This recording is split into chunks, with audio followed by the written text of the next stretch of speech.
नमस्कार। आज supreme court ने कह दिया कि नोटबंदी का फैसला कानूनी तौर पर सही था।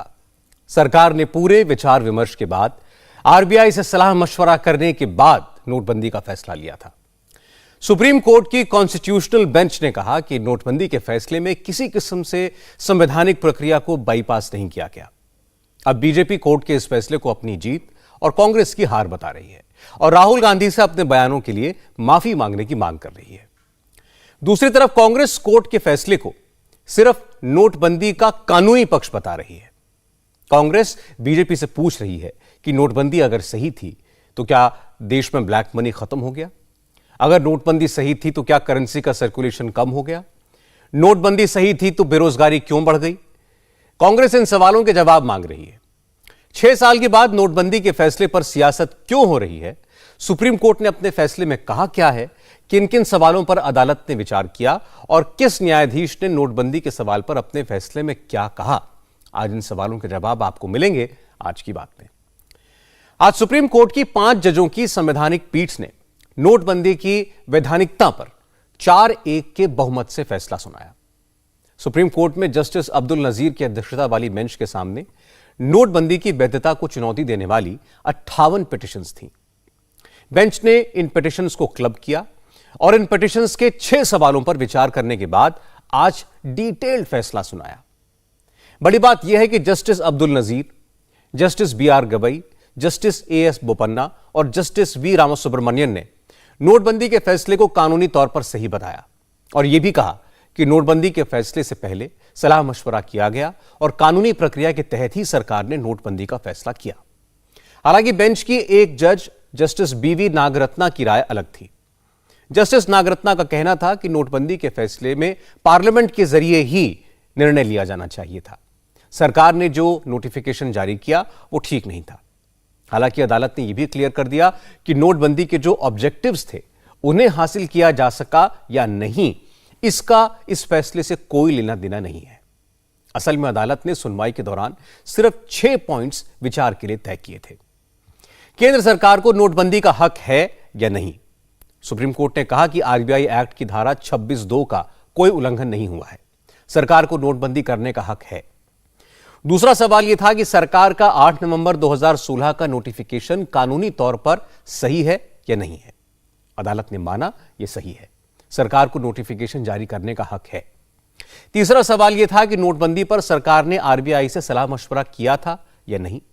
सुप्रीम कोर्ट ने कहा सरकार की तरफ से जो रिकॉर्ड मिले उसके मुताबिक फरवरी से लेकर अक्टूबर तक 6 महीने से ज्यादा आरबीआई के साथ नोटबंदी के सवाल पर विचार विमर्श हुआ।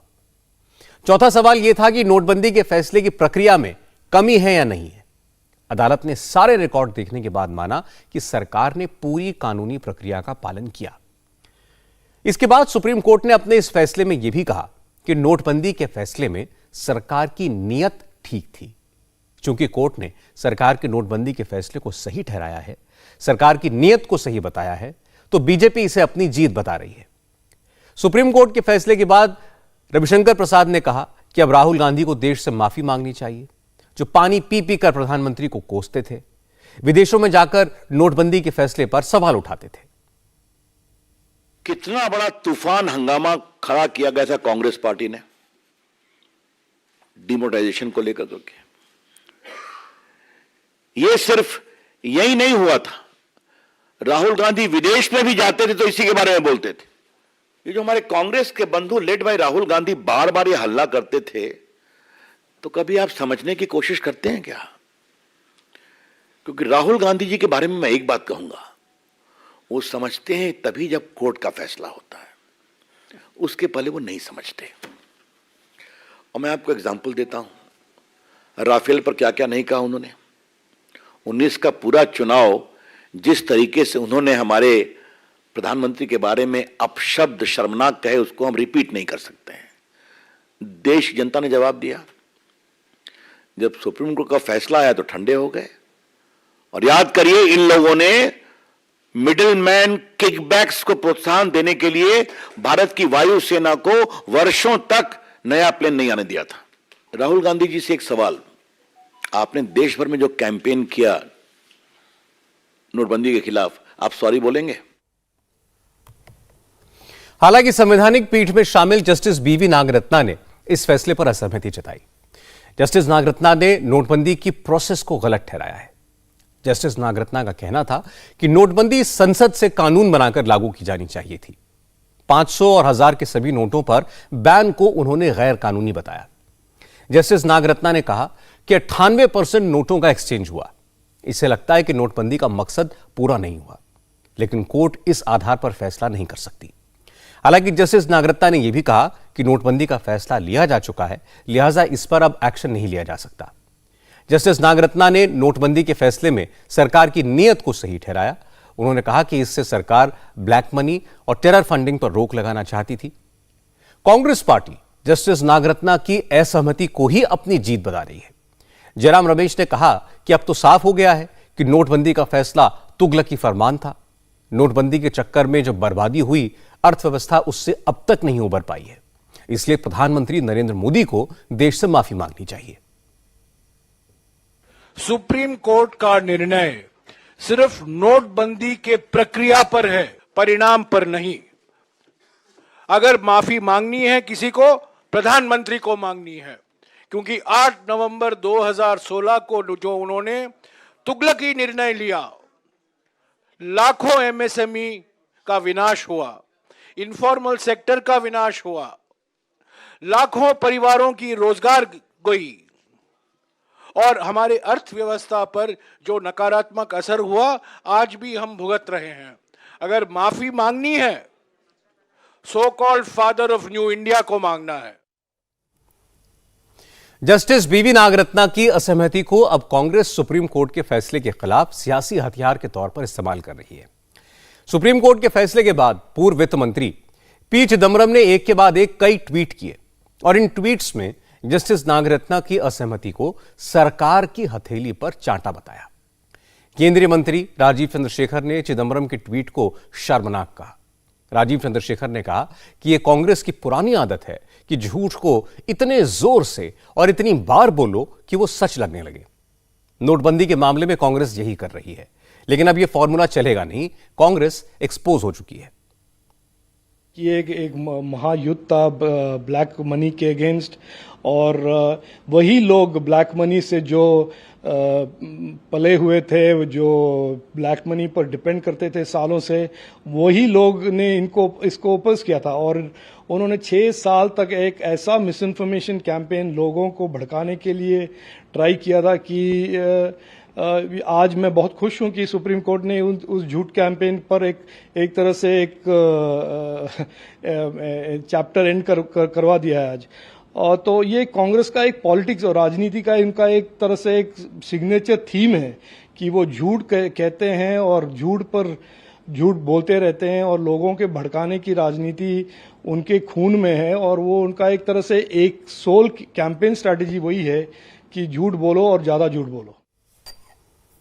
इसके बाद कांग्रेस के प्रवक्ता पवन खेड़ा सामने आए।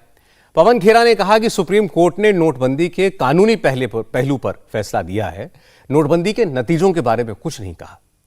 नोटबंदी से क्या फायदा हुआ है, बीजेपी के नेता यही बता दें। जो 1934 का आरबीआई एक्ट है, उसका सेक्शन 26(2), यह फैसला सिर्फ उस पर केंद्रित था कि उसकी कोई अवहेलना नहीं हुई, उसका पालन हुआ गया। अलावा इसके माननीय सर्वोच्च न्यायालय ने न इस पर कोई टिप्पणी की कि क्या नोटबंदी से आतंकवाद कम हुआ, क्या नोटबंदी से जो करेंसी सर्कुलेशन में थी, काला धन सर्कुलेशन में था, क्या वो कम हुआ। इस सब पर कहीं कोई एक शब्द भी इस निर्णय में नहीं है। तो यह कह देना कि माननीय सर्वोच्च न्यायालय ने नोटबंदी को सही ठहराया है, मुझे लगता है गलत होगा। नोटबंदी के फैसले की प्रक्रिया को सही ठहराया है, फैसले पर कोई टिप्पणी माननीय सर्वोच्च न्यायालय ने नहीं की है। यह स्पष्ट फर्क हम लोगों के दिमाग में रहना चाहिए। जो सुबह से चलाने की कोशिश की जा रही है सरकार द्वारा कि नोटबंदी जीत गई, नोटबंदी को सही ठहरा दिया गया माननीय सर्वोच्च न्यायालय द्वारा, यह बिल्कुल गलत है। जिन 4 जजेस ने इस प्रक्रिया को भी सही ठहराया है, उन तक ने इसके परिणाम पर कोई टिप्पणी नहीं की है। यह बात हमें स्पष्ट तौर पे समझ लेनी चाहिए। हमारी आपत्ति, इस देश की आपत्ति परिणाम पर थी कि नोटबंदी से हुआ क्या, इस देश को क्या हासिल हुआ। जो एमएसएमई सेक्टर है वो तबाह हो गया, लाखों लोगों की नौकरियां गई और लोगों को कई लोगों की मौतें भी हुई। तो जो मुसीबतें लोगों ने झेली और आज तक जो अर्थव्यवस्था लड़खड़ाई हुई है, उस पर कोई टिप्पणी किसी भी जज ने माननीय सर्वोच्च न्यायालय के आज के निर्णय में नहीं की गई है। रविशंकर प्रसाद ने इस सवाल का भी जवाब दिया। रविशंकर प्रसाद ने बताया कि देश में डिजिटल बैंकिंग को जबरदस्त बढ़ावा मिला, टैक्स कलेक्शन बढ़ा, करप्शन पर लगाम लगी, ब्लैक मनी की जनरेशन बंद हो गई। नोटबंदी की वजह से आतंकवाद की भी कमर टूटी, कश्मीर में पत्थरबाजी बंद हो गई। रविशंकर प्रसाद ने कहा कि जो पैसा पहले करप्शन की भेंट चढ़ जाता था, वो डिजिटल इकोनॉमी के जरिए सीधे उन लोगों के पास पहुंच रहा है जो इसके हकदार हैं। ये सारे नोटबंदी के उद्देश्य थे जो हासिल भी हुए। डिजिटल पेमेंट में कितनी बड़ी गति आई है।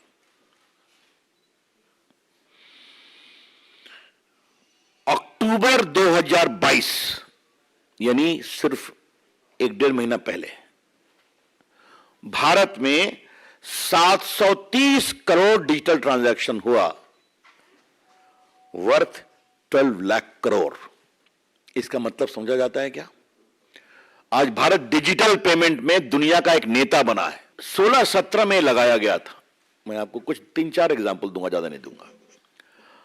17-18 में, एक साल बाद, देश का टैक्स कलेक्शंस 18% हायर हो गया।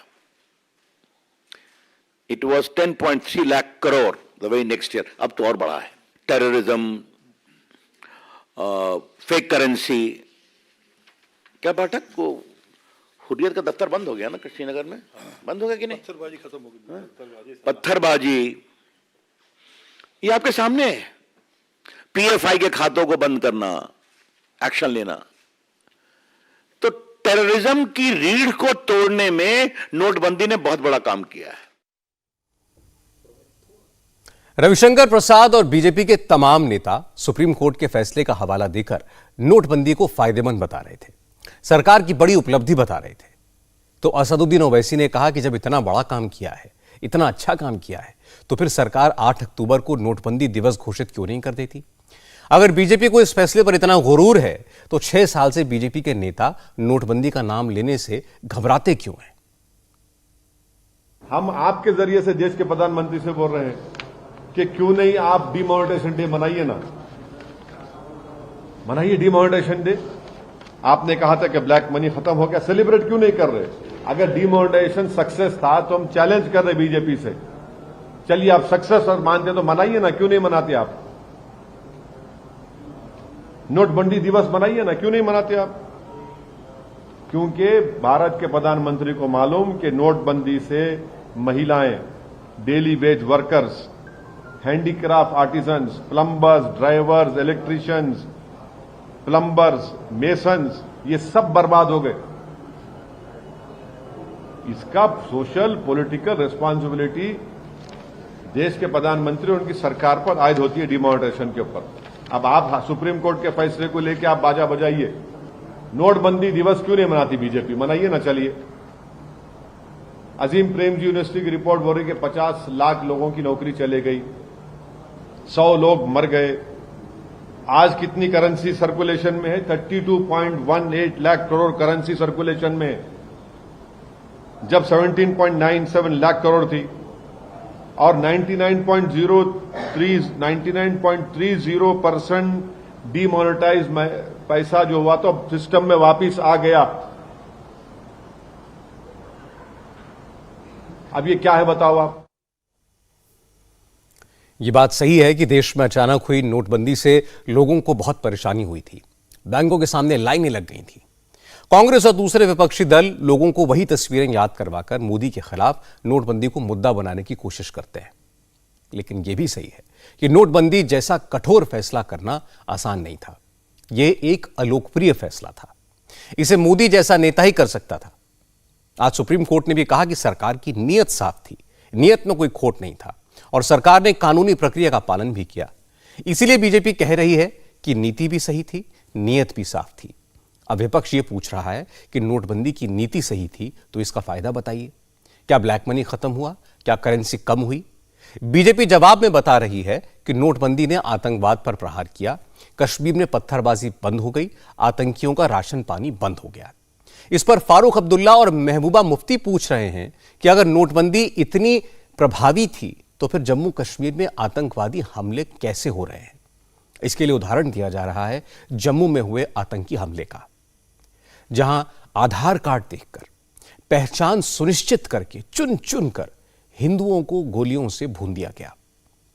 कल जम्मू में हिंदुओं के 3 घरों पर हमला हुआ, 4 लोगों की हत्या कर दी गई।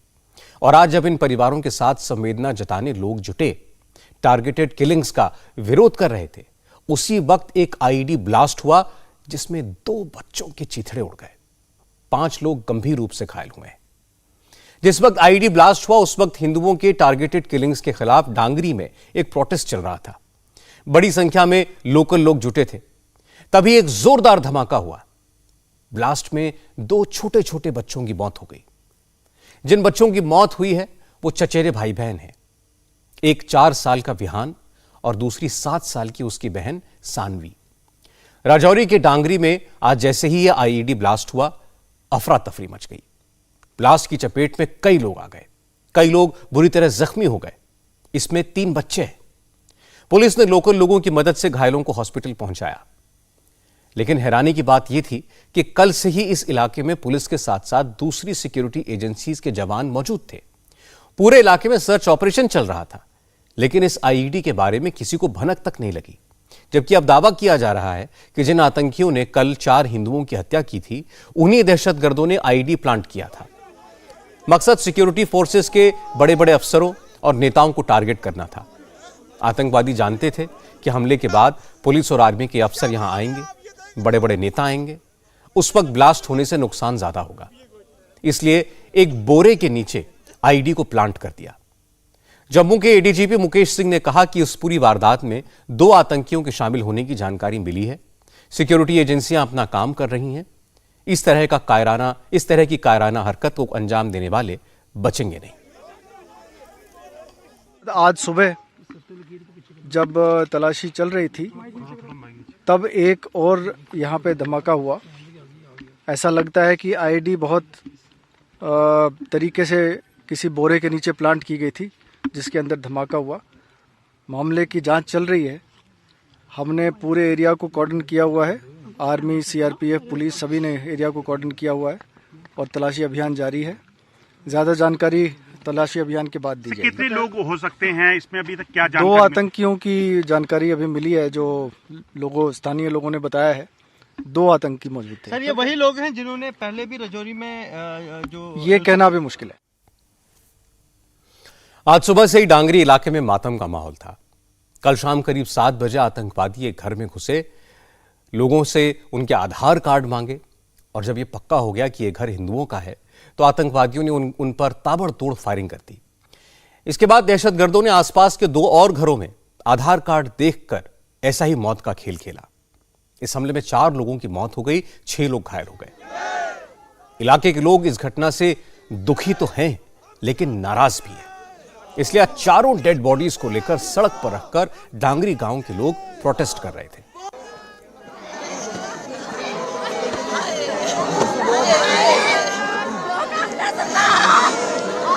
लेकिन सुबह करीब 9:30 बजे वहां पर एक आईईडी ब्लास्ट हुआ। यह आईईडी ब्लास्ट उन्हीं प्रीतम पाल के घर के पास हुआ जिनके घर कल आतंकवादियों ने फायरिंग की थी। आईईडी ब्लास्ट में 4 साल के विहान की मौत तो मौके पर ही हो गई और बाद में विहान की 7 साल की बहन सानवी ने भी दम तोड़ दिया। इसके अलावा 6 और लोग इस ब्लास्ट में घायल हुए हैं। इनमें भी 2 बच्चे शामिल हैं। ब्लास्ट के वक्त जो लोग वहां मौजूद थे, जिन्होंने छोटे छोटे बच्चों की मौत अपने सामने होते देखी, उनकी रूह कांप गई। कुछ भी कहने के कंडीशन में नहीं है। अभी ब्लास्ट हुआ है, वो छोटा सा बच्चा था, 8 साल का, 5 साल का बच्चा था, 6 साल का। उस बच्चे का जो सिर था, पूरा उसका सिर जो था मेरे हाथ में रहा। बच्चे का पूरा शरीर उड़ गया, बच्चे का पूरा शरीर उड़ गया। रात को हम इस घर पे आए थे, यहाँ से हमने डेड बॉडी निकाली एक। रात को यहाँ पे एक डेड बॉडी निकाली, तो सुबह से रात से आर्मी और पुलिस घूम रही है, इनको पता नहीं चला। और अभी ब्लास्ट हुआ, जिस घर के ऊपर आतंकवादियों ने हमला किया था वहीं पर आईडी लगी हुई थी और पूरी प्लानिंग थी कि आज वहां पर डेड बॉडी के ऊपर लोग आएंगे, यहाँ पर 200-300 लोगों को मारने का प्लान था। अभी ब्लास्ट हुआ और इस घर के 2 बंदे और मर गए, जो हमारा बचा हुआ था वो भी निकल गया। और वो देखिए घर के सामने वहां पर ब्लास्ट हुआ और बुरे तरीके से जो बच्चे की चिथड़े उड़ गए हैं।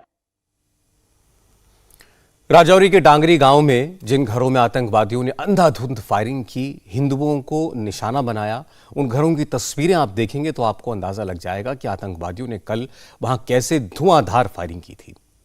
4 लोगों की मौत तो कल ही हो गई थी। इसके बाद आज सुबह ब्लास्ट में 2 बच्चों की मौत हो गई। बिहान के पिता कह रहे हैं कि उनके घर पर कल जब हमला हुआ उसके बाद से ही पुलिस वहां मौजूद है, लगातार सर्च ऑपरेशन चलाया जा रहा है। आज सुबह के वक्त भी पुलिस की टीम वहां मौजूद थी, लेकिन फिर भी उन्हें भनक नहीं लगी कि आतंकवादियों ने वहीं पर एक आईडी प्लांट कर रखा था। मेरे बच्चे का क्या कसूर है? मेरा बच्चा नींबू के साथ दूध पीता है। मेरे बच्चे की इतनी बुरी कंडीशन है, इनने मेरे बच्चे का मुंह भी नंगा नहीं किया। मेरा बच्चे का मुंह भी नहीं दिख रहा है भी या नहीं है। मैं क्या करूं, मैं किसे बोलूं? एक बच्चा था मेरा, ये मेरी 2 बेटियां थी, वो भी जख्मी हॉस्पिटल में पड़ी। बताओ अब क्या करेंगे? मेरा देख भतीजा बड़ा था जो उसकी ऑन स्पॉट डेथ हो गई। एक मेरी भतीजी जो मेरे बच्चे के साथ एक्सपायर हो गई। एक ही घर में 3-3 मौतें हो गई। अगर यहाँ फायर हुआ है तो वहाँ उन्होंने आईडी पहले से आईडी लगाई है, फिर फायर किया है, फिर वो वहां से भागे। इन्होंने सर्च क्यों नहीं किया? इन्होंने सर्च किया होता हमारे बच्चे नहीं मरते। इन्होंने आईडी रात को क्यों नहीं निकाली? इन्होंने क्या किया है? राजौरी के डांगरी इलाके में आज सुबह से ही सर्च ऑपरेशन चल रहा है। ड्रोन से पूरे इलाके की निगरानी हो रही है, लेकिन अभी तक आतंकवादी पकड़ में नहीं आए।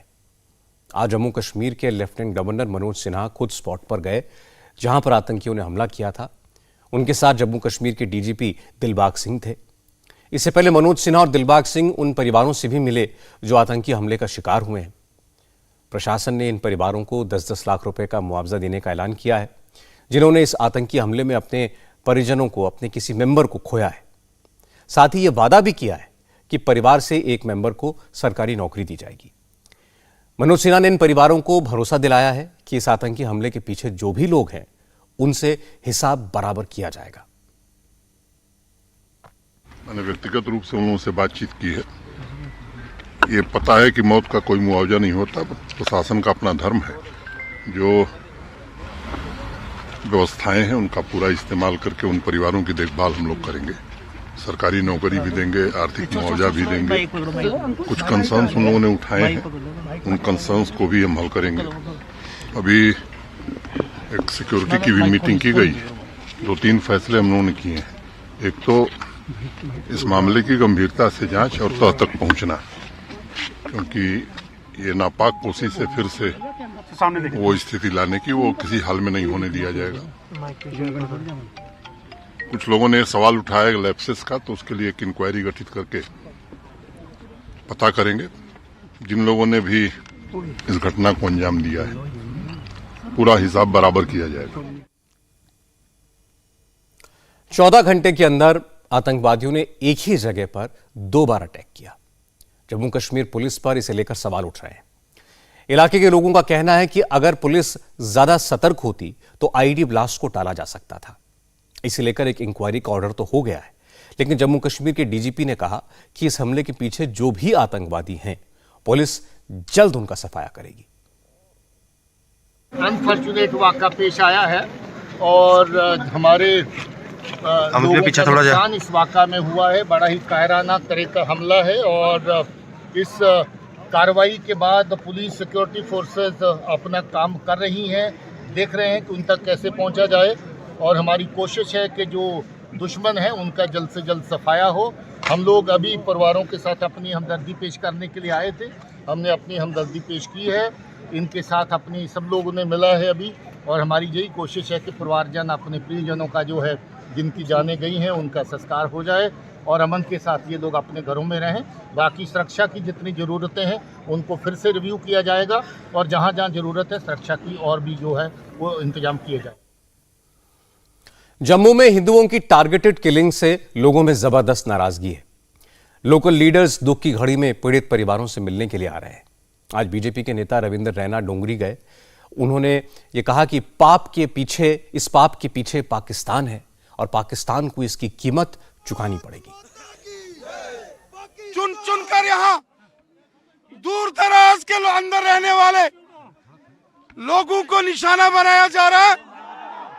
बहुत ही दर्दनाक हमले के ऊपर हमला। ये पाकिस्तान के दरिंदे आतंकवादियों ने मानवता को कत्ल किया है। इन दरिंदे आतंकवादियों ने मानवता को लहूलुहान किया है। मानवता को लहूलुहान किया गया है। छोटे छोटे बच्चों को, महिलाओं को यहाँ निशाना बनाया गया है। बहुत बड़ा जुल्म, अत्याचार, महापाप इस रजौरी के ढांगरी में हुआ है। बहुत बड़ा पाप। राजौरी की घटना को लेकर आज लोगों का गुस्सा फूट पड़ा। जम्मू के कई इलाकों में प्रोटेस्ट हुए। राजौरी से लेकर जम्मू के कई हिस्सों में लोग सड़कों पर उतरे। राजौरी के लोकल लोगों से लेकर कश्मीरी पंडित, डोगरा फ्रंट और बजरंग दल के लोगों ने प्रोटेस्ट किया। लोगों का कहना है कि नए साल के मौके पर जो कुछ हुआ, जिस तरह आधार कार्ड देखकर, आइडेंटिटी देखकर हिंदुओं को चुन चुन कर मारा गया, ये कश्मीर बर्दाश्त नहीं करेगा। लोगों ने कहा कि अब न तो वो खामोश बैठेंगे, न सरकार को चैन से बैठने देंगे।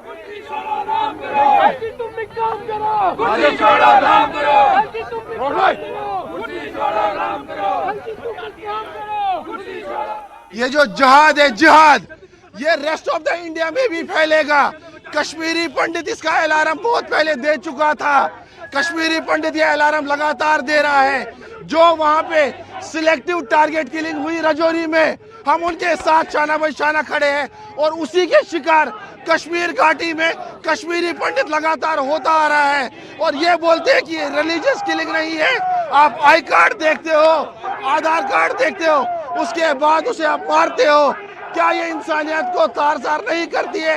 ये जिहाद है, आपको इसे रोकना पड़ेगा। जम्मू प्रोविंस में जिस तरीके से इन पहले ही दिन नए साल में पाकिस्तान ने एलओसी के ऊपर जिस गाँव में जाके 7 बजे जो दिहाड़ीदार आदमी जो रोजमर्रा की एक लेबर तकबे को जो शाम का खाना खाने के लिए जब वो वहाँ घर में बैठे हुए थे और उनको पूछा गया, आधार कार्ड दिखाया गया, आधार कार्ड देखने के बाद जब उन्होंने उनको लगा ये हिंदू है, तो यही टारगेटिंग किलिंग जो कि यहाँ की सरकार, यहाँ की एडमिनिस्ट्रेशन को हम कहना चाहते हैं और पाकिस्तान को ये चेतावनी देना चाहते हैं कि आप अब वार के बगैर और कोई भी मसला यहाँ नहीं हल होगा।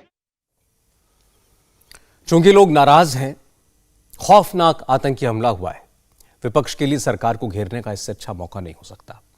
इसलिए फारूक अब्दुल्ला और महबूबा मुफ्ती से लेकर असदुद्दीन ओवैसी सब बोले।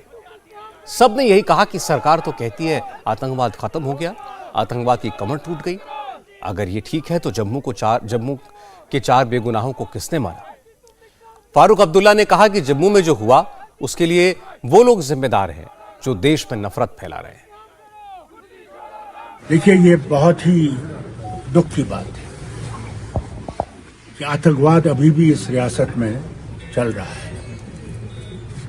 बेगुनाहों को मारा जा रहा है, इसमें कोई शक नहीं है। बेगुनाह लोग, वो किसी भी मजहब से ताल्लुक रखते हैं। ये बीमारी अब बहुत बढ़ गई है। सारे वतन में नफरत जिस तरह फैलाई जा रही है, ये उसी का नतीजा भी है। आज मुसलमान को अलग खड़ा किया जा रहा है, हिंदू को अलग खड़ा कर दिया जा रहा है। कौन जिम्मेवार है? कौन नफरत फैला रहा है? इस पे होम मिनिस्ट्री में रास्ता निकालने की जरूरत है। आज 3 साल 4 साल होने लगे हैं जब से इनने इस रियासत को यूनियन टेरिटरी में बदला दिया। 370 को खत्म किया। कहा नहीं इन्होंने कि आतंकवाद 370 की वजह से है? कहा इन्होंने? आज इतने सालों से 370 नहीं है, आतंकवाद तो वही है और बढ़ रहा है। जो बात फारूक अब्दुल्ला ने कही, पीडीपी की लीडर महबूबा मुफ्ती ने उसी बात को अपने तरीके से आगे बढ़ाया। महबूबा मुफ्ती का कहना है कि कुछ लोग हिंदू मुसलमान का नैरेटिव चलाते हैं, इसमें उन्हें फायदा मिलता है। इस बार भी वही हो रहा है। क्या कहें, ये तो अल्लाह ताला बेहतर जानता है कि जो उनके घर वाले हैं उनके साथ हम हमदर्दी करना चाहते हैं और अल्लाह ताला से दुआ करते हैं उनको सब्र तहम्मुल दे अल्लाह ताला इसको बर्दाश्त करने की। ये हमारा ही नुकसान है, जम्मू कश्मीर के लोगों का नुकसान है। जब भी कोई जम्मू कश्मीर का बाशिंदा मारा जाता है, चाहे वो हिंदू हो मुसलमान हो, वो हमारा बाशिंदा है। तो इसमें क्या करें, अफसोस के बगैर और क्या कर सकते हैं। हमको तो पिछले 30 साल से यही देख रहे हैं, इधर भी बंदूक इधर भी बंदूक, बीच में लोग मारे जा रहे हैं। हमें तो अफसोस के बगैर हम तो हाथ मलते रह जाते हैं। हाँ, इससे ये जो इसमें हिंदू मुस्लिम का नैरेटिव एक जमात चलाती है, जिनको इसका फायदा होता है, जिनको इस किस्म की हलाकतों से जो है पूरे मुल्क में नफरत फैलाने का और एक मौका मिलता है। और ये बहुत बहुत अफसोस की बात है। फारूक अब्दुल्ला और महबूबा मुफ्ती ने जम्मू में हुए आतंकी हमले को हिंदू मुसलमान के चश्मे से देखा, तो असदुद्दीन ओवैसी ने इस मौके का इस्तेमाल आर्टिकल 370 की याद दिलाने के लिए किया। ओवैसी ने कहा कि मोदी सरकार तो कह रही थी आर्टिकल 370 खत्म होने के बाद जम्मू कश्मीर में अमन चैन आ जाएगा, आतंकवाद खत्म हो जाएगा, फिर ऐसी घटनाएं क्यों हो रही हैं? क्या कहा था? पत्थरबाजी खत्म हो गई, टेररिज्म खत्म हो गया। आप बताइए, ये मोदी सरकार की नाकामी है। राजौरी में, जम्मू में ये टेररिज्म फैल रहा है। जम्मू में अब ये कैसा है भाई, टेररिस्ट कैसा आके मार के जाते हैं? ये बीजेपी सरकार की सरासर नाकामी है, फेलियर है उनका। ये कश्मीरी पंडित मर रहे हैं, अब तो जम्मू में आ गया, जम्मू में आ गया। ये यकीनन टेररिज्म पड़ोसी मुल्क से आ रहे हैं, टेररिस्ट आ रहे हैं, मगर आप क्या कर रहे हैं? आपने तो कहा कि 370 हटा दिए तो सब खत्म हो गया। कहां खत्म हो रहा है? सबको मालूम कि टेररिस्ट फर्स्ट जनवरी हो, 15 अगस्त हो, 26 जनवरी हो, ये इन इंपॉर्टेंट डेट्स के ऊपर बराबर कुछ ना कुछ करते, तो आपको तो चौकन्ना रहना चाहिए था। और आप नहीं है, चौकन्ना नहीं है। आपकी नाकामी, आपका फेलियर है। भारत के लोगों की मौत हो रही है वहां पर। इसमें तो कोई दो राय नहीं है कि जम्मू में जो घटना हुई वो बेहद अलार्मिंग है। ये घटना दिखाती है कि आतंकवादियों की सारी तरकीबें जब फेल हो गईं, तो अब वो एक बार फिर जम्मू कश्मीर में लोगों को धर्म के आधार पर बांटने की कोशिश कर रहे हैं। इसलिए आधार कार्ड देखकर पहचान करके हिंदू परिवारों को निशाना बनाया गया। दूसरी बात यह है कि कश्मीर में दहशतगर्दों के नेटवर्क को बुरी तरीके से ध्वस्त किया जा चुका है, इसलिए अब जम्मू की तरफ उनकी बुरी निगाह है। तीसरी बात, आतंकवादी अब सिक्योरिटी फोर्सेस को निशाना बनाने में नाकाम है, इसलिए अब वो निहत्थे, गरीब, बेकसूर लोगों को निशाना बना रहे हैं। सुरक्षा एजेंसियों और सरकार के ध्यान में ये सारी बातें आई होंगी। सरकार इसके लिए सही कदम भी उठाएगी। जो लोग जम्मू कश्मीर में बसे हैं, जो लोग रोजगार के सिलसिले में कश्मीर में रह रहे हैं, उनकी सुरक्षा के पुख्ता इंतजाम किए जाएंगे, ऐसी उम्मीद करनी चाहिए। लेकिन जब इस गम के मौके पर लाशों का मजहब देखकर सियासत होती है, ऐसे मौके पर जब विरोधी दलों के नेता हिंदू मुसलमान की बात करते हैं, सरकार पर, सिक्योरिटी फोर्सेस पर सवाल उठाते हैं, तो दुख होता है, क्योंकि इसी तरह की बातों का फायदा ये आतंकवादी उठाते हैं। आगे बढ़ते हैं। इस वक्त देश भर में जैन समाज विरोध प्रदर्शन कर रहा है। जैन समाज के लोग पवित्र तीर्थ स्थल श्री सम्मेद शिखर जी को पर्यटन स्थल घोषित करने के झारखंड सरकार के फैसले से पहले ही नाराज है। इस बीच गुजरात के पलितालाना में जैन मंदिर में हुई तोड़फोड़ ने जैन समाज की नाराजगी को और बढ़ा दिया है। मुंबई, दिल्ली और अहमदाबाद के बाद आज राजकोट में जैन समुदाय ने रैली निकाली। जैन समाज के चारों पंथ के साधु संत और लोग इस विरोध प्रदर्शन में शामिल हुए। जैन समाज के लोगों का कहना है कि तीर्थ स्थलों की जमीन उनके लिए सिर्फ पत्थर नहीं है, बल्कि ये उनके लिए पवित्र भूमि है और इनकी पवित्रता पर वो कोई आंच नहीं आने देंगे। राजकोट के मनियार जिनालय के पास से शुरू हुई ये रैली कलेक्टर ऑफिस तक गई।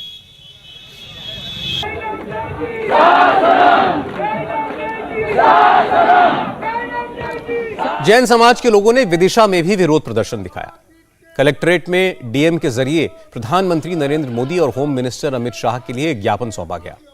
जैन समाज के लोगों की मांग है कि सम्मेद शिखर जी को पर्यटन क्षेत्र घोषित करने के फैसले को वापस लिया जाए और गुजरात में जैन मंदिर में हुई तोड़फोड़ के आरोपियों के खिलाफ सख्त कार्रवाई की जाए। जैन समाज के लोगों का आरोप है कि उनके तीर्थ क्षेत्रों को खास तौर पर जानबूझकर निशाना बनाया जा रहा है, इसलिए जब तक उनकी मांगें पूरी नहीं होती तब तक उनका आंदोलन जारी रहेगा। हमारे साथ न्याय हो।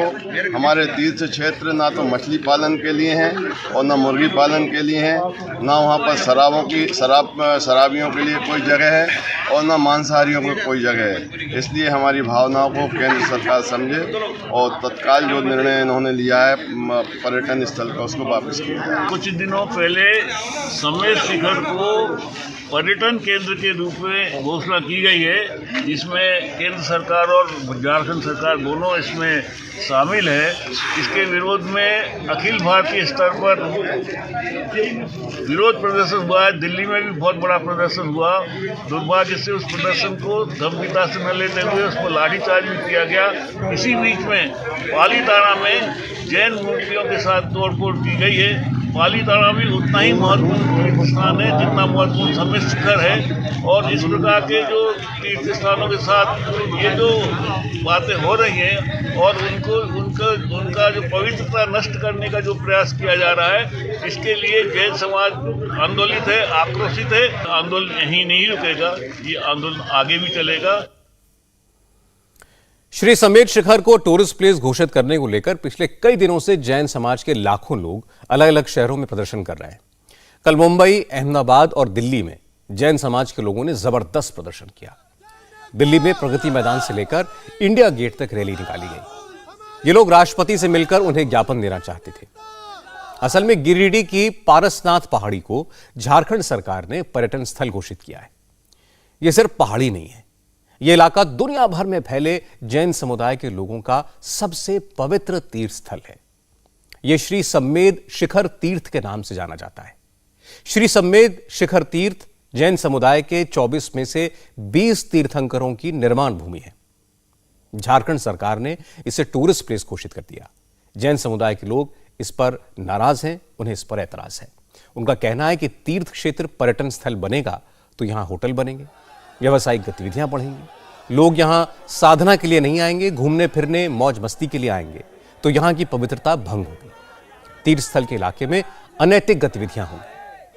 झारखंड सरकार जैन समाज को यह भरोसा दे रही है कि श्री सम्मेद शिखर की पवित्रता भंग नहीं होने दी जाएगी, लेकिन जैन समाज की मांग है कि वो इस स्थल के रखरखाव की जिम्मेदारी उनके समाज को सौंपे। जैन समाज के धर्मगुरु नए पद्म सागर जी ने कहा कि केंद्र सरकार को इस मामले में अब दखल देना चाहिए। जैन समाज की भावनाओं का सम्मान होना चाहिए। जैन समुदाय के लोग बहुत ज्यादा व्यथित और दुखी है। आज शांति प्रिय अहिंसक जैन समाज जब सड़कों पे उतरा है, ये आजादी के बाद ऐसा पहली बार हुआ है। सरकार को बार बार निवेदन करने के बावजूद चाहिए वैसा रिजल्ट नहीं आया, और झारखंड इतना पवित्र सम्मेद शिखर जी तीर्थ और वहां पर पर्यटन स्थल घोषित करना।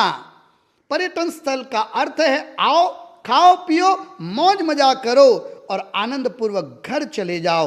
तीर्थ ये भारतीय संस्कृति की सर्वोत्तम विरासत है। उसकी पवित्रता समाप्त करके हम पाना क्या चाहते हैं?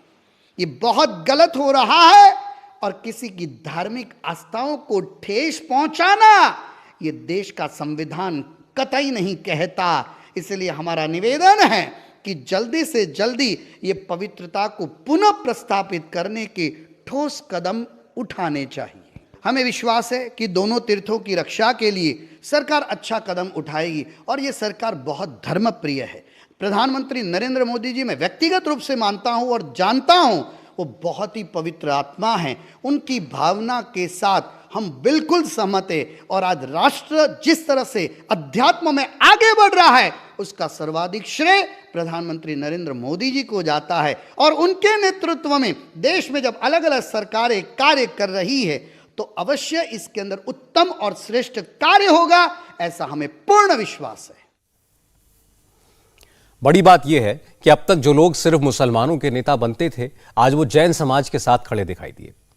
असदुद्दीन ओवैसी ने मांग की कि झारखंड सरकार श्री समेत शिखर को तीर्थस्थल घोषित करने का फैसला वापस ले। ओवैसी ने गुजरात सरकार से भी जैन तीर्थ स्थल पर तोड़फोड़ करने वाले लोगों के ऊपर सख्त एक्शन लेने की अपील की। मैं जैन समाज के लोगों के साथ हूं। जो फैसला बीजेपी की सरकार जब झारखंड में थी लिया गया था, उनके उस मंदिर के बारे में उसको झारखंड की सरकार को वापस लेना चाहिए और जो जैन मंदिर पर हमला हुआ था गुजरात में, उस पर गुजरात के मुख्यमंत्री को सख्त एक्शन लेना पड़ेगा।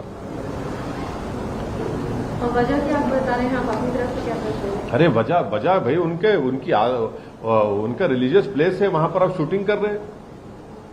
वहां पर उनके उस मंदिर में झारखंड में आप क्या क्या यानी वो जगह उनके लिए एक पवित्र जगह है उनके लिए। आप वहां पर क्या क्या सब तमाशे हो रहे हैं, वहां पर गलत है वो बिल्कुल। भाई छोटा समाज है तो उनकी भी तो कोई वैल्यू है, उनकी भी तो फीलिंग्स है, उनका भी तो रिलीजियस रेस्पेक्ट करना चाहिए उनके उस चीज को। सिर्फ ओवैसी ने मुसलमानों के हकों के लिए लड़ने का दावा करने वाली रजा अकेडमी ने भी जैन समाज की मांग को सपोर्ट किया। आज रजा अकेडमी के सेक्रेटरी मौलाना खलीलुर रहमान ने कहा कि देश में पहले मुसलमानों को टारगेट किया जा रहा था, अब जैन समाज के तीर्थ स्थलों पर विवाद हो रहा है, इसके बाद बौद्धों का नंबर आएगा और अगर यह सिलसिला रोकना है तो इस तरह के मामलों में सबको मिलकर लड़ना होगा।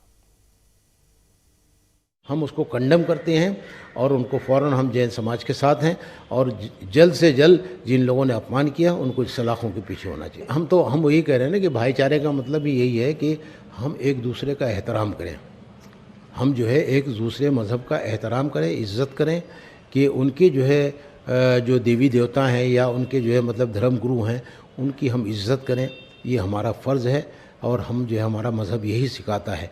तो जाहिर सी बात है तौहीन की है, हम भी दुखित हैं कि उन्होंने जो है जैन समाज के धर्म गुरु का अपमान किया है। हम उसको जो है कंडेम करते हैं, उसको निंदा करते हैं। जिन लोगों ने भी किया उनको सज़ा मिलनी चाहिए और उनको फ़ौरन जेल में जाना चाहिए कि ये जो है मतलब एक बढ़ता जा रहा है एक सिलसिला। आज जैन समाज का किया है, कल को जो है बुद्धिस्टों का करेंगे, फिर दलितों का करेंगे, इसी तरह जो तमाम कोई मज़हब बचेगा नहीं। असदुद्दीन ओवैसी हों या मौलाना खलीलुर रहमान, ये जैन समुदाय के कंधे पर बंदूक रख के निशाना नरेंद्र मोदी पर लगा रहे हैं। जैन समुदाय का विरोध सियासी नहीं है। ये बात सही है कि जैन समुदाय अहिंसा का पालन करने वाले शांति प्रिय और देश के विकास में खामोशी से योगदान करने वाला समाज है। मैं आपको बता दूं कि झारखंड सरकार ने जिस श्री समेत शिखर जी को पर्यटन स्थल घोषित किया है वो झारखंड के गिरिडीह जिले के मधुबन इलाके में स्थित पारसनाथ पर्वत का करीब 9 किलोमीटर का इलाका है। जैन धर्म में इस पर्वत का बहुत खास महत्व है। यहां 20 तीर्थंकरों ने मोक्ष प्राप्त किया है।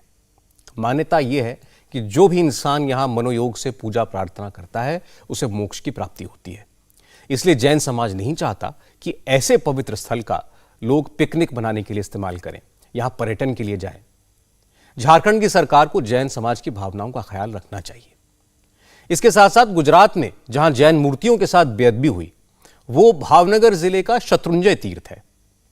इस इलाके की पवित्रता का आप अंदाजा इस बात से लगा सकते हैं कि शत्रुंजय तीर्थ जिस पालिताना कस्बे में है वो कानूनी तौर पर दुनिया का एकमात्र शाकाहारी कस्बा है।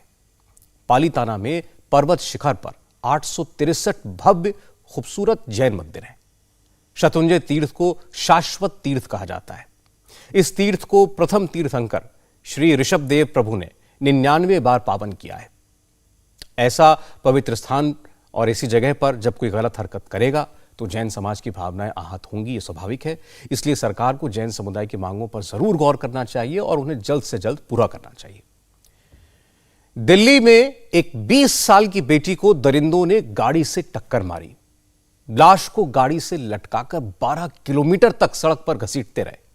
इस खौफनाक वारदात को अंजाम देने वाले राक्षस कौन है, लड़की के परिजन क्या कह रहे हैं और अब पुलिस किस तरह अपना चेहरा छिपाने की कोशिश कर रही है, इसकी पूरी डिटेल्स एक ब्रेक के बाद। नए साल के मौके पर दिल्ली के कंझावला में जिस तरह एक 20 साल की बेटी की हत्या हुई उसके खिलाफ आज सड़कों पर जबरदस्त नाराजगी दिखी। होम मिनिस्टर अमित शाह ने दिल्ली पुलिस से इस हादसे की डिटेल रिपोर्ट तलब की है। दिल्ली के लेफ्टिनेंट गवर्नर विनय कुमार सक्सेना ने कहा कि इस घटना से उनका सिर शर्म से झुक गया है। वीके सक्सेना भरोसा दिला रहे हैं कि दोषियों को बख्शा नहीं जाएगा, सरकार पीड़ित परिवार का ख्याल रखेगी। आज शाम मौलाना आजाद मेडिकल कॉलेज में इस लड़की की डेड बॉडी का पोस्टमार्टम 3 डॉक्टर्स के पैनल ने किया। कल सुबह 10 बजे रिपोर्ट आ जाएगी। 31 दिसंबर की रात ये बेटी अपने घर लौट रही थी। रास्ते में एक गाड़ी ने उसकी स्कूटी को टक्कर मारी और फिर 12 किलोमीटर तक लड़की की लाश को सड़क पर घसीटते हुए ले जाती रही। कुछ लोगों ने गाड़ी को रोकने की भी कोशिश की, पुलिस को फोन भी किया, लेकिन कोई रिस्पॉन्स नहीं मिला। 1 घंटे के बाद एक्सीडेंट साइट से करीब 10 किलोमीटर दूर लड़की की डेड बॉडी बुरी हालत में मिली। सोचिए, लड़की के शरीर पर एक भी कपड़ा बाकी नहीं था। इसलिए लड़की के परिवार वालों का आरोप है कि यह एक्सीडेंट का नहीं, रेप का केस है। लेकिन फिलहाल पुलिस इसे एक्सीडेंट का केस ही मानकर चल रही है। पुलिस का रवैया देखकर लोगों में जबरदस्त नाराजगी है और लोगों का गुस्सा आज सड़क पर भी दिखा। सुल्तानपुरी थाने के बाहर जोरदार हंगामा हुआ। पुलिस ने जिन 5 आरोपियों को पकड़ा है उनमें मनोज मित्तल नाम का एक शख्स शामिल है। मनोज मित्तल की सस्ते राशन की एक सरकारी दुकान है। लोगों का दावा है कि मनोज मित्तल बीजेपी से जुड़ा है, इसलिए पुलिस इस केस को दबा रही है।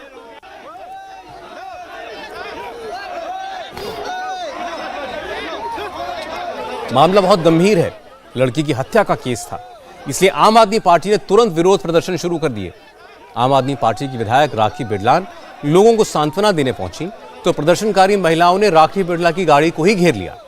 इन महिलाओं का कहना था कि उन्हें नेताओं की सहानुभूति नहीं चाहिए, वो चाहते हैं कि लड़की के हत्यारों को फांसी की सजा दी जाए। लोगों ने कहा कि अगर इस तरह के मामलों में सियासत होगी तो कातिलों के हौसले बढ़ेंगे। आज जो एक बेटी के साथ हुआ, कल दूसरी बेटियों के साथ भी हो सकता है। इसलिए इस तरह के मामलों में सबको मिलकर सिर्फ हत्यारों को फांसी की सजा दिलाने की मांग करनी चाहिए। दूसरी तरफ आम आदमी पार्टी ने आज लॉ एंड ऑर्डर को लेकर उपराज्यपाल के घर के बाहर जोरदार हंगामा किया। आम आदमी पार्टी ने उपराज्यपाल के इस्तीफे की मांग की।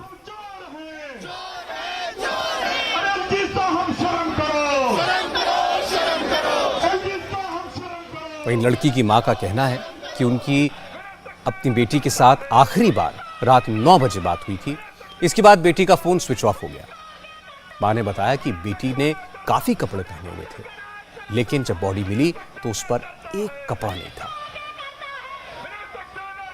10-9 बजे के बाद तो फिर उनने कॉल ही नहीं उठाया, फिर तो फोन ही स्विच ऑफ हो गया, फोन ही उसका किसी ने छीन लिया।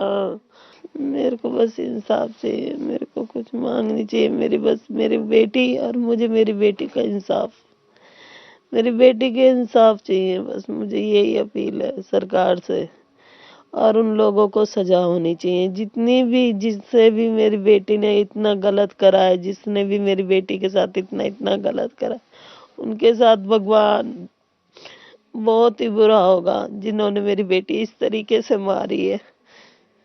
बहुत गलत तरीके से करा। मेरी बच्ची के ऊपर, तन के ऊपर मांस नहीं बचा, मेरे बच्चे के ऊपर।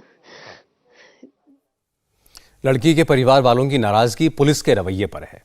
परिवार वालों का कहना है कि एक तो पुलिस वक्त पर मदद के लिए नहीं पहुंची, इसके बाद पुलिस ने पोस्टमार्टम से पहले ही कह दिया कि लड़की के साथ कुछ गलत नहीं हुआ। लड़की के मामा ने कहा कि इस केस की सीबीआई जांच होनी चाहिए क्योंकि पुलिस मामले को दबाने की कोशिश कर रही है।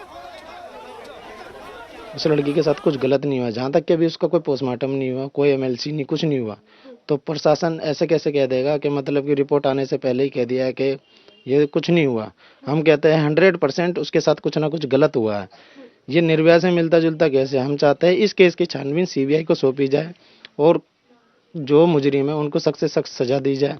उसके अंदर एक बीजेपी का है जिसका नाम मनोज मित्तल है, वो इस केस को दबाने के लिए, वो खुद इस केस में इन्वॉल्व है। इस केस को दबाने के लिए पुलिस को पैसा भर रहा है। पुलिस वाले इस केस को उठने नहीं दे रहे कि एक्सीडेंट बता के उस केस को दबाया जा रहा है। उस केस में बहुत चीजें छुपाई जा रही है। बहुत गलत काम हुआ है। उस लड़की के तन पे कोई कपड़ा भी नहीं था, फोन भी नहीं मिला। उस बच्ची का फोन नंबर हमने दे दिया है, उस फोन नंबर को ट्रैक किया जाए। हम सीबीआई से छानबीन की अपील करते हैं, ये केस सीबीआई को सौंपा जाए क्योंकि इस बच्चे को न्याय पूरा मिलना चाहिए। अन्याय हो रहा है इस बच्चे के साथ। हालांकि इस केस में लड़की को गाड़ी से कुचलने और फिर 12 किलोमीटर तक घसीट कर ले जाने वाले 5 आरोपी मनोज मित्तल, दीपक खन्ना, अमित खन्ना, कृष्ण और मिथुन, इन पांचों को अरेस्ट कर लिया गया है। पांचों आरोपी 3 दिन के लिए पुलिस की रिमांड पर हैं। एफआईआर के मुताबिक एक्सीडेंट के वक्त दीपक नशे की हालत में ड्राइव कर रहा था और मनोज मित्तल उसकी बगल वाली सीट पर बैठा हुआ था। ये एक दुखद मामला है। जो अभी तक का इन्वेस्टिगेशन है उसमें हमें ये जानकारी मिली है कि उस लड़की की जो बॉडी थी वो उस गाड़ी में कहीं स्टक की है और वो कई किलोमीटर तक, लगभग 10-12 किलोमीटर तक उन्होंने ड्रैग किया है और फिर वो किसी टर्निंग के दौरान कहीं पर वो बॉडी गिरी है। उसके बाद पुलिस ने एफर्ट्स किया है। रात को जैसे ही हमारे पास इंफॉर्मेशन आई थी, विभिन्न टीम इमीडिएटली बना दी गई थी और उसमें क्योंकि गाड़ी का नंबर एग्जैक्ट हमारे पास नहीं था, तो सीसीटीवी के आधार पर उस नंबर को लोकेट किया गया। फिर टीम्स बनाई गई, एड्रेसेस ढूंढे गए। स्कूटी का जो एड्रेस था, उस जो डिसीज्ड है उस को भी हमने एड्रेस को छानबीन की और उसी के आधार पर जो स्विफ्ट एक्शन था, सभी के सभी जो अक्यूज्ड हैं वो पकड़े गए हैं, वो हमारी कस्टडी में हैं। जो भी हमारी फॉरेंसिक टीम्स हैं उनका असिस्टेंस लिया जा रहा है और लीगल टीम्स का भी असिस्टेंस लिया जा रहा है। मल्टीपल टीम्स बना दी गई हैं जो इस केस को इन्वेस्टिगेट कर रहे हैं। दिल्ली पुलिस जो विक्टिम है उसके परिवार से लगातार संपर्क में है। जो भी इन्वेस्टिगेशन हो रहा है उसकी उनको पूरी जानकारी दी जा रही है। इसके अलावा जो 5 एक्यूज्ड हैं इनकी 3 दिन की पुलिस कस्टडी मिली है जो फर्दर इन्वेस्टिगेशन करेंगे। कंझावला केस में दिल्ली पुलिस अब जरूर एक्टिव दिखाई दे रही है, लेकिन कल जब यह घटना हुई उस वक्त दिल्ली पुलिस की घोर लापरवाही सामने आई। पुलिस ने एक्सीडेंट के वक्त की सीसीटीवी फुटेज भी बरामद कर ली है। चूंकि आरोपी लड़की की लाश को 12 किलोमीटर तक घसीटते रहे तो रास्ते में कई सीसीटीवी कैमरे गुजरे, उन सब की फुटेज पुलिस को मिल गई है। आप जो इस वक्त सीसीटीवी तस्वीर देख रहे हैं, इसमें लड़की रात को 2:30 बजे के आसपास अपने घर की तरफ स्कूटी से जाती हुई दिखाई देती है और उसके बाद उसके साथ यह हादसा हो जाता है। अब तक जो सीसीटीवी फुटेज सामने आई हैं, उनमें कार के नीचे युवती को घिसटते हुए देखा जा सकता है। पुलिस के मुताबिक 12 किलोमीटर तक लड़की की बॉडी कार के नीचे फंसी रही। घसीटे जाने की वजह से लड़की की पीठ और सर की हड्डियां बुरी तरह से टूट गई हैं। मांस के टुकड़े रास्ते में बिखर गए। इस केस के सबसे पहले चश्मदीद गवाह दूध की एक दुकान चलाने वाले दीपक ने बताया कि उन्होंने अपनी दुकान 3 बजे के आसपास खोली ही थी कि 3:18 पर यह गाड़ी उनकी दुकान के बाहर से गुजरी और गाड़ी के नीचे लाश खिसकती हुई जा रही थी। उन्होंने इसकी सूचना पुलिस को दी भी। दीपक ने बताया कि थोड़ी देर के बाद ये गाड़ी दोबारा यू टर्न लेकर उनकी दुकान के सामने से गुजरी, लेकिन फिर भी पुलिस ने कोई एक्शन नहीं लिया। सब मैंने शॉप खोली था 3:18 पे सुबह। हाँ, तो मैंने जैसे शॉप खोली तो पीछे से आवाज जा रही थी, गाड़ी आ रही थी, ग्रे कलर की बलेनो गाड़ी थी। तो आवाज ऐसी आ रही थी जैसे टायर फटने के बाद गाड़ी चलती है तब आवाज आती है। तो मैं देखा उसके वो 100 मीटर दूर होगी मेरे से। तो देखने के बाद मैंने उस टाइम तो जैसे जान दूसरी तरफ कर लिया। जिस टाइम बिल्कुल सामने गाड़ी आई तो देखा उसके नीचे डेड बॉडी फंसी हुई है। डेड बॉडी फंसी हुई है। मैं ये तो बहुत गलत हो रहा है भाई। मैंने 112 नंबर डायल किया, बताया, मैडम ने फोन उठाया, मैम ऐसे ऐसे बात है, कोई डेड बॉडी यहाँ फंसी हुई है और गाड़ी है बलेनो। एक पीसीआर खड़ी है बेगमपुर साइड से रोड की तरफ मुंह करके। गाड़ी देखी तो उसने रोड पे पीसीआर उतार दी। गाड़ी वहां भी 20-25 की स्पीड में थी, लेकिन उसने पीसीआर उतारने के बाद मैंने पीसीआर के बगल में अपनी गाड़ी लगा। मैं साहब ये वही गाड़ी है जो 1.5-2 घंटे से डेड बॉडी फंसाई घूम रही है। अब ये डेड बॉडी वहां छोड़ के आ चुकी है, मैं इसको पकड़ो। उसने कोई एक्टिविटी नहीं दिखाई, मेरी तरफ देख के एक बार ध्यान किया और इग्नोर कर दिया और वो गाड़ी बलेनो बिल्कुल सूधे निकल गया है अवंतिका की साइड। तो फिर मैंने भी जब प्रशासन पकड़ने की इच्छुक नहीं है तो हम कहां तक लड़ेंगे इससे। इस केस में जो आरोपी हैं उन्हें अपने गुनाह की सख्त से सख्त सजा मिलनी चाहिए। हालांकि पुलिस ने फिलहाल गैर इरादतन हत्या का केस दर्ज किया है, इसलिए लोगों में नाराजगी है।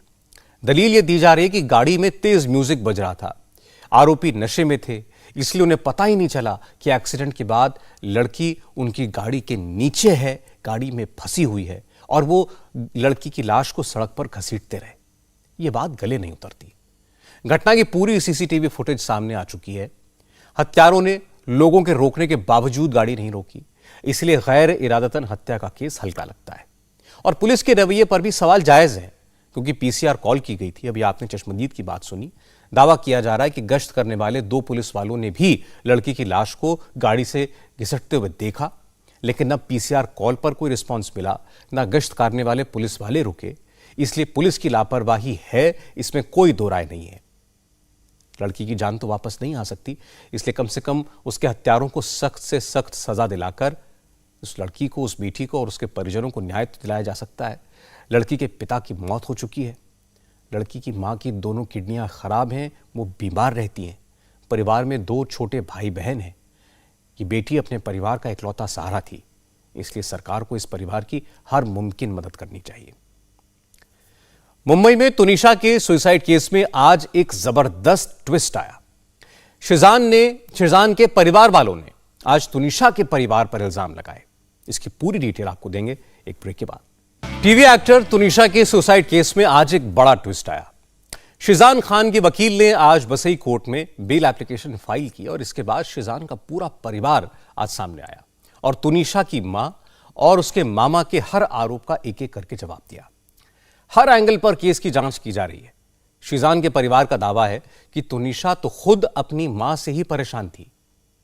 शिजान के परिवार ने कहा कि इस मामले में पवन शर्मा नाम का जो शख्स तुनिशा का मामा होने का दावा कर रहा है, जो शिजान पर आरोप लगा रहा है, असल में उसका तुनिशा के साथ कोई रिश्ता है ही नहीं। वो तो तुनिशा का मैनेजर था, जिसे तुनिशा ने काम से निकाल दिया था। शिजान की फैमिली ने तुनिशा के डिप्रेशन में होने को लेकर बड़ा दावा किया। शिजान की बहन ने कहा कि तुनिशा बचपन से ही परेशान थी, वो घूमना चाहती थी, लेकिन उसकी मां उसे जबरदस्ती काम करने के लिए प्रेशराइज करती थी।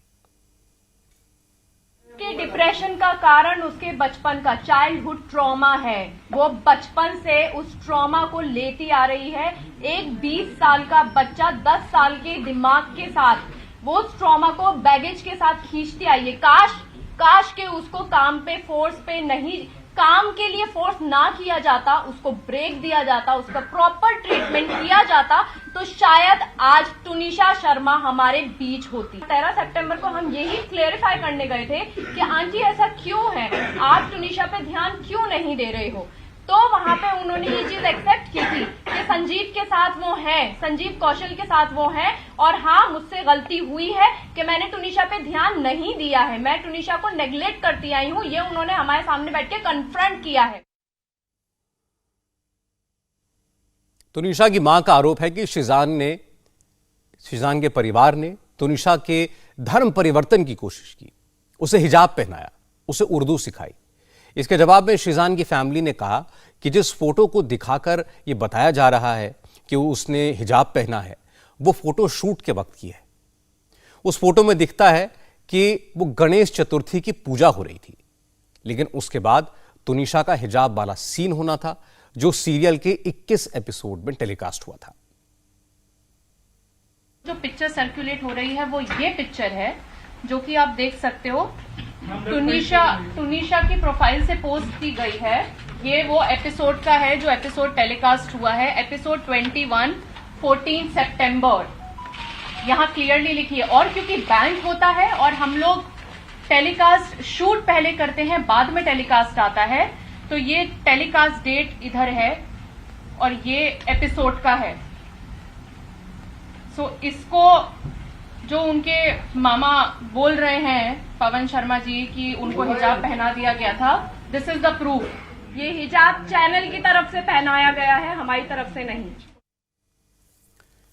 इस मामले में दोनों परिवार एक दूसरे पर इल्जाम लगा रहे हैं, लेकिन कोई ये नहीं बता रहा कि आखिर शूट के वक्त उन आखिरी 15 मिनटों में हुआ क्या, जिसकी वजह से तुनिशा ने फांसी लगाकर आत्महत्या कर ली। पुलिस उन आखिरी 15 मिनटों का रहस्य जानने की कोशिश कर रही है, क्योंकि उससे ही तुनिशा की मौत की असल वजह पता चलेगी। इंडिया टीवी हर वक्त हर जगह डाउनलोड करने के लिए सर्च करें India TV news Google play store या ऐप स्टोर पर।